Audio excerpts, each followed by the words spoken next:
We'd like to sincerely thank our Patreon supporters. Hey, what's going on, everybody? I'm sitting on the side of the shop and I'm gonna start working on some enclosures today. I'm standing on my own 2 feet and happy to be doing so, and starting to feel better and better every day and get more and more done. Kagan is cutting up some branches so I can cut the grass tomorrow.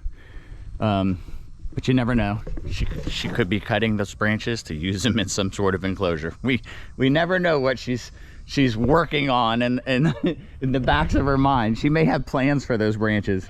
I'm gonna build some of those 4x4x6 enclosures. We sold every one we had. So what animals we did have in them, we moved out into other areas, and we need 2 of them to move. Are we moving the Lewis size into the 4x4x6s? Doesn't matter, either one. Or are we moving the Dumerils up? Move the Dumerils up into the big. Oh, the Dumerils, that's gonna be awesome. Give them some height, bigger water swimming area. And then the Lewis side can move into theirs. Into theirs, okay. And then the next thing we're gonna do in the next video is we're gonna build some of those 2x2x3s. Now, I think I'm gonna do the coated mesh on these, and same as the ones I did before. I said I was going to do them with the option of plywood floors or the PVC board. I'm going to do the 1/2-inch PVC board on the floors of these. With us using a natural substrate and leaving them outside where they're constantly wet, pressure treated plywood will last, but this is obviously going to last longer, and it's done very well for us in the past. So I'm going to do those 2, and I also have a piece from my mom. She wants to build a cage to move her young rhino iguana inside. So she wants her porch enclosure where she can roll it into her house for this winter. She wants it done sooner than later. She just, I think, wants to get used to doing it before it's an emergency, so to speak. So I think I'm gonna knock out 2. I'm not gonna make this video so much about the construction of it. I'll show you guys like brief the steps, but it's more about setting these animals up when this stuff is done. Maybe we'll make this video about the Dumerils, and we'll make a separate video setting up the Lewis eye outside, which could be cool. I'm gonna get started before it gets too hot. It's already pretty stinking hot. I got my skill saw out here. I'm gonna cut this in half because we need 4-foot by 4-foot bottoms. I've got another full sheet there, so we'll cut the bottoms.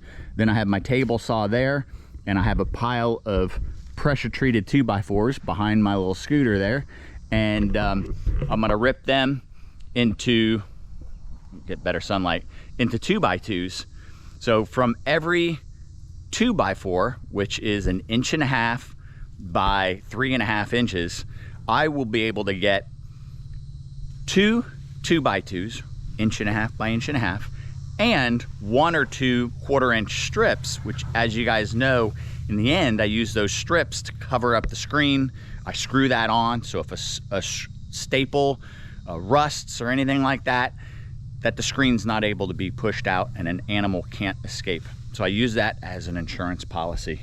I'm gonna get started. I'm gonna get all this lumber prepped. I don't think I have everything to build all the doors and everything here today, but we can rough frame these up today, and then tomorrow hopefully finish them up and into completion, and then get some animals in them. It'll be cool.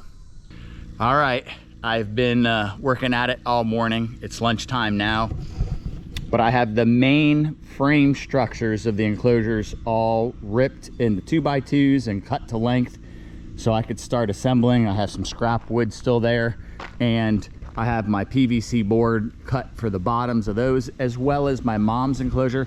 I don't have the uprights for that, and I think Kagan is coming around the corner to stop for lunch. So right after lunch, I'm gonna get to putting all these together. It's a couple days later. There's been distractions of not having the shade to work on this. I've been working on it on the driveway because I have stuff in the shop. I still have stuff everywhere right now, and I need to get everything more organized. I have the rough frames of all 4 done. I'm gonna go rip some more 2x4s and get all the supports that would go here. Like the screen will get hung on this face and get stapled to a 2x2 there, and then this plywood overlaps the screen and gets screwed to it.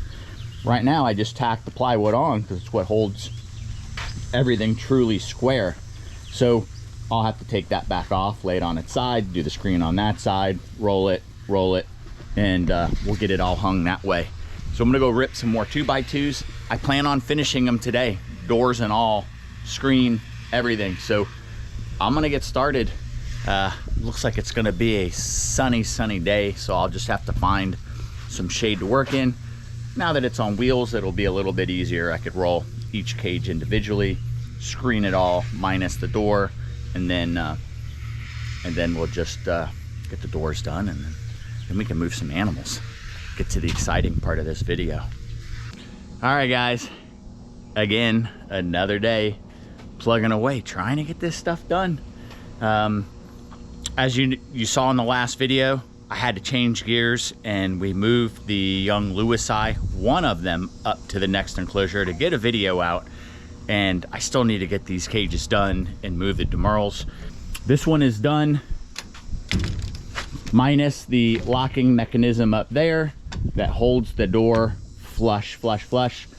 I got the shelving in here. It now needs branches, mulch, water, and I've trimmed out the front, but I have not trimmed out the sides. And when I say trim, some people have questioned this. I do a 1/4 inch strip of 2x4 ripped down, like you see here, over the screen. And if this staple corrodes, the monitor will, they check their enclosure daily. They'll look for a weak spot, but if there's trim over that is screwed in every 6 to 8 inches, they're not gonna find it. You know, this is trimmed out with the plywood here, so they're not gonna be able to push out this. So I need to do the 3 sides of each of those. I need to finish the shelving in that. I'm probably gonna pass the camera off to Kagan and let her finish setting up the enclosures. I may help her with the branches because I have an idea for that. But I need to get these other 2 done. They need screen, trim, doors, all that. And our very good friend Jen Black is moving down to Florida. If you guys don't know her and Mike Stefani, they put on the All Monitor Talk podcast. And she's gonna be, I don't know, 2 hours away. So she's moving down. She needs temporary housing for her monitors. So she's probably gonna borrow 2 of those enclosures. I think she made it to Florida last night. That means I need to have them done 100% today, no questions asked, and probably get her those enclosures tomorrow. Might as well show you the branches idea. This is a great little farm for really interesting looking branches. I don't know if you guys remember seeing these in some of the other enclosures, but these cluster palms are consistently shooting up new palms. And right now, I would rather it a bit thinner and see my lake. So we can go through there and selectively cut out some palms, like this one here, this young one here can come out. As some bigger ones die, we can let some young ones grow up. But we can go through and cut out, yeah, like this one here can get cut out. As long as we cut it below the head and the branches, it leaves a really interesting, I mean, you guys have seen this in the fake tree products, something very similar. We will need to make sure that we don't leave any of those thorns on there. So we'll grab some of that lumber, and in some of the enclosures where they were too thin, I put 2 side by side, screwed them together, and made a nice wide ramp. I don't think these Dumerils need anything too wide. I think that should be fine for them. So I'm gonna let Kagan finish up with you guys and get these 2 moved. We're gonna try and put them together just momentarily.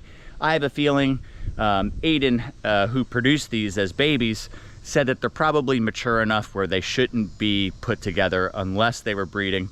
But there's always the off chance that that is enough space for them to kind of have their own area.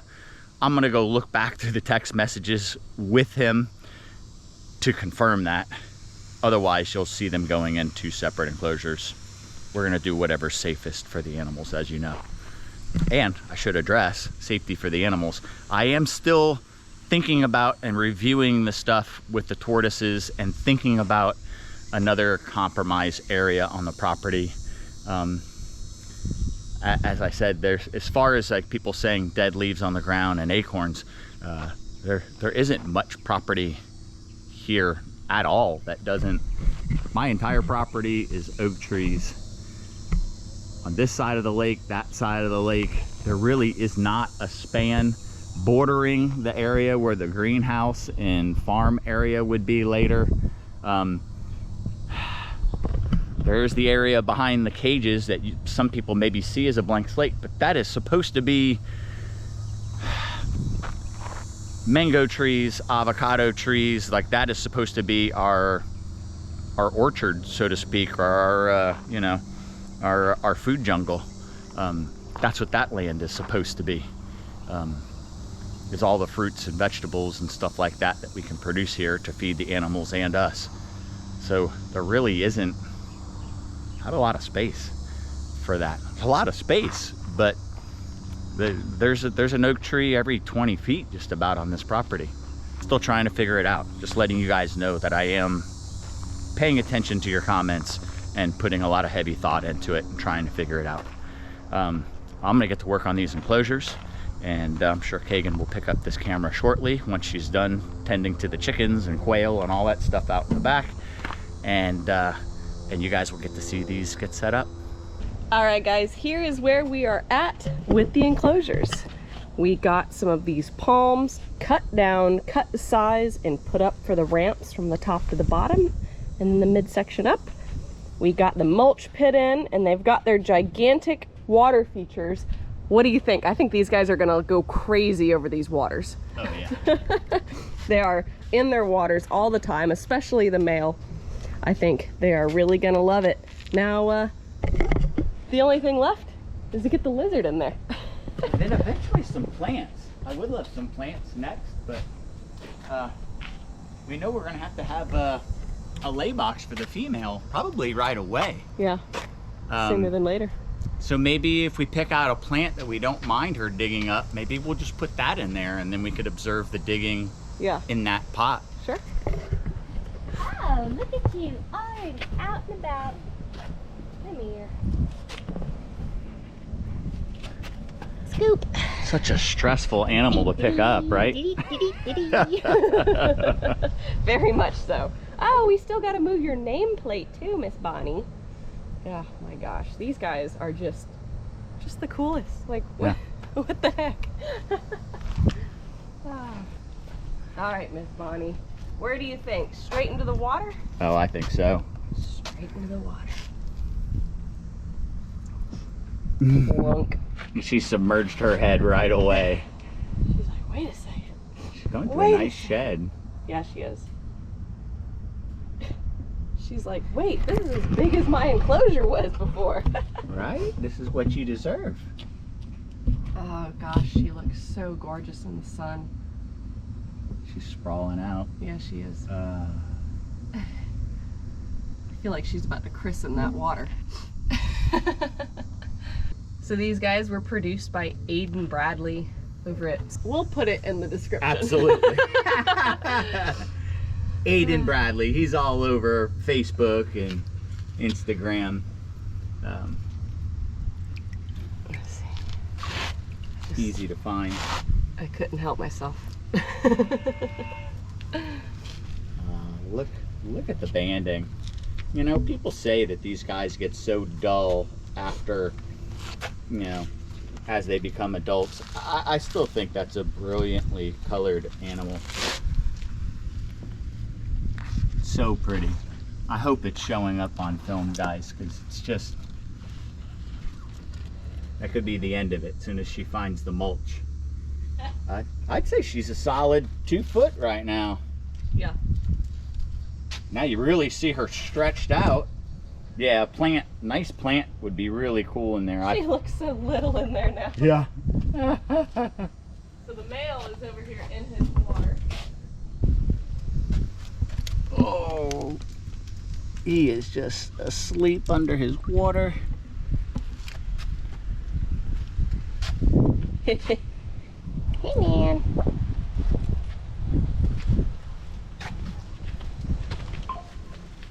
Oh, she's eating it right away. Oh, yep. Oh, he's going through a shed too. Look at that.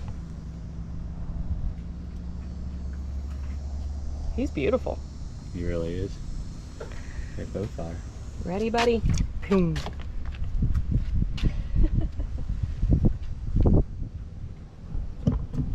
Oh, he is awesome. What do you think, Clyde?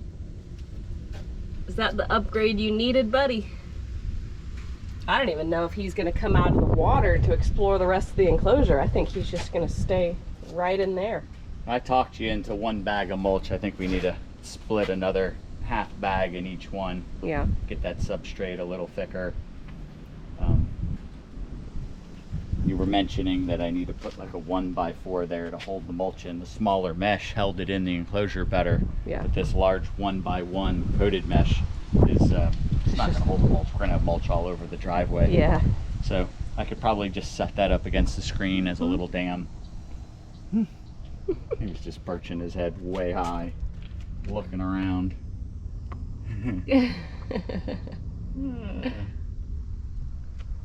Awesome.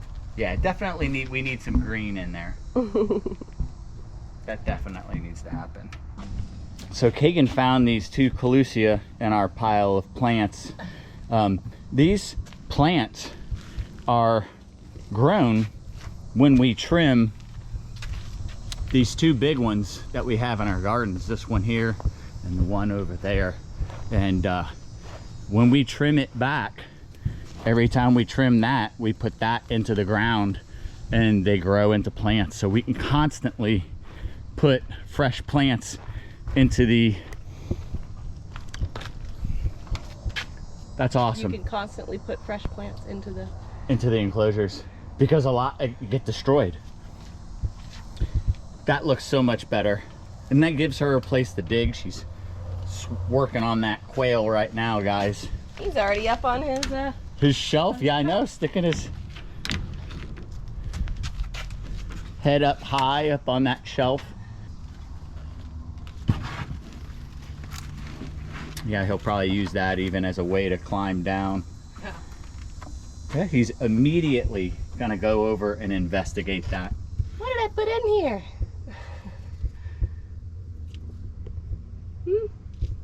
What is that? Oh, That's where I'm gonna bury in right there. That's my spot. My little dark corner. yeah. He's gonna try and find a way to get under that plant. I That's don't what he think wants he's to gonna do. be able to do that. No.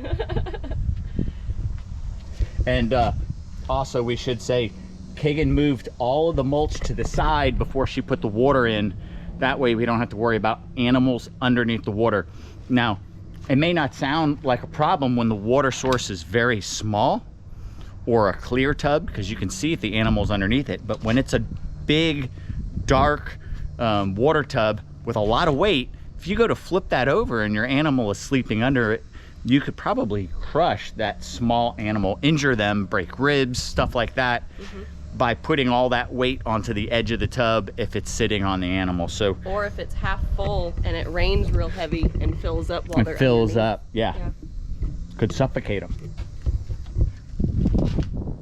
All right, we're gonna have some more clips of them exploring and enjoying their enclosures today. But it's bittersweet. I'm happy to see them in much larger enclosures. I am not happy to see these enclosures back on the driveway. But it's what it is for now.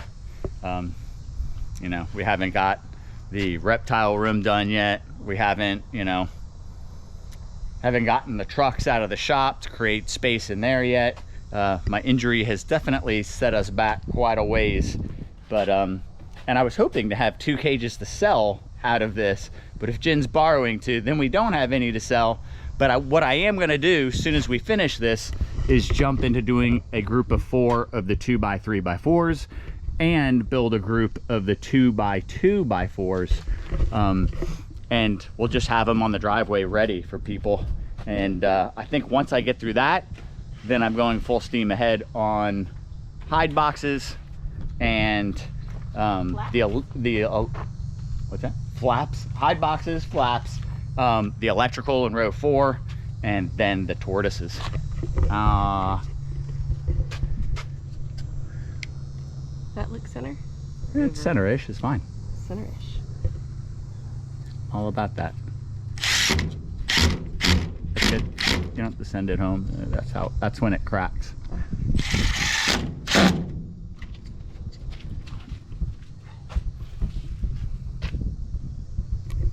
All right, we'll show you them when they're enjoying their enclosures this afternoon. All right, we're in the driveway the next day. Got a haircut, and we're standing in front of Bonnie and Clyde's enclosures. I know this has got to bother you guys too. We found a solution. We're replacing these. I bought them at the store today, and I haven't got them changed out, but I will. Better idea. But as always, what makes a video exciting is some sort of drama. It's not really drama, but first off, they're loving their enclosures. They are absolutely loving them, exploring in and out of the water, dredging through the mulch. We haven't added the extra mulch in there yet, but we will. And enjoying the height. Now, this is what we noticed yesterday. If I leave the door open, they're not the type of lizard to ever dart out. So Bonnie has been hanging all the way up high over here. And then Clyde has been hanging in his enclosure really high and very, very attentive. You see how attentive he is? Very high up on his branch. Very, very close. They were even closer yesterday.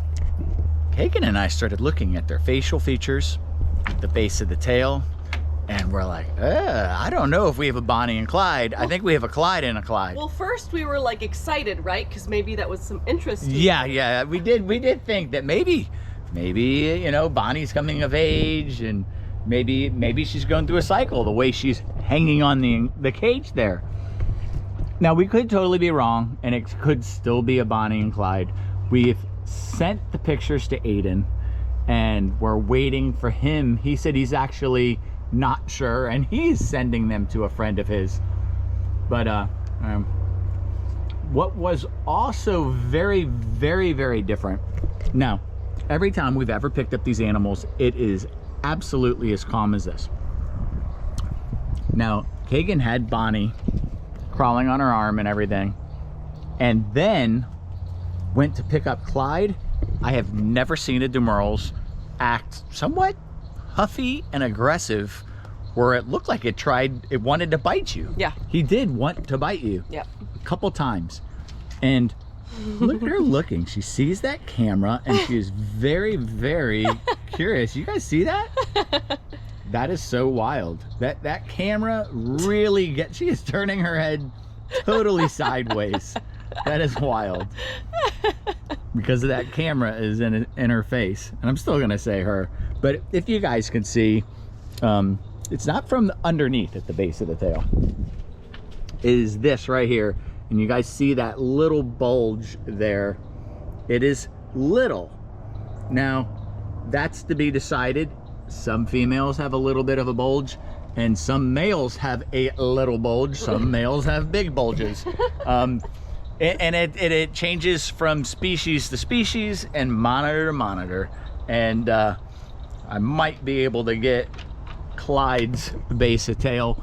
That is what we are looking at. Now, he looks very male. The nostril bumps and stuff like that. But his tail from this side view isn't very showy. From underneath, it's obvious.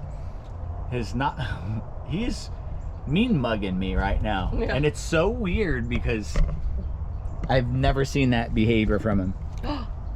Does he? It almost like he honed in. But the nostril bumps are very small on Bonnie. So to me, it looks female, and male, it looks obvious. He is staring at the other lizard. 100% staring. We don't know what's going on. Hopefully we have some experts to talk to and we'll figure it out. Hopefully we don't have two Clydes. I mean, it's not the end of the world if we have two Clydes, but we just won't keep them this close together. Although they've always been this close together. You guys know that they started in the same enclosure, and then Kagan saw a little bit of pursuit happening and we separated into the two enclosures, but they were still side by side. So a little something to figure out. But I am happy that they're in a much larger enclosure, and more importantly, the large water tub because they love the water. Mm-hmm. Yeah, that looks so much more feminine than the other one. It Look at does. the nostril bumps, like it's it does look like a Bonnie. Man, Clyde was not happy that I smelled like Bonnie yesterday. Yeah, that was weird. All right, guys, we're gonna figure it out. As always, don't forget to like, share, subscribe, comment, and ring that notification bell. And what's that new thing that they can do on YouTube? Or Hype the video. hype the video. Get it exposed to more people. Let's help this channel grow. Yeah.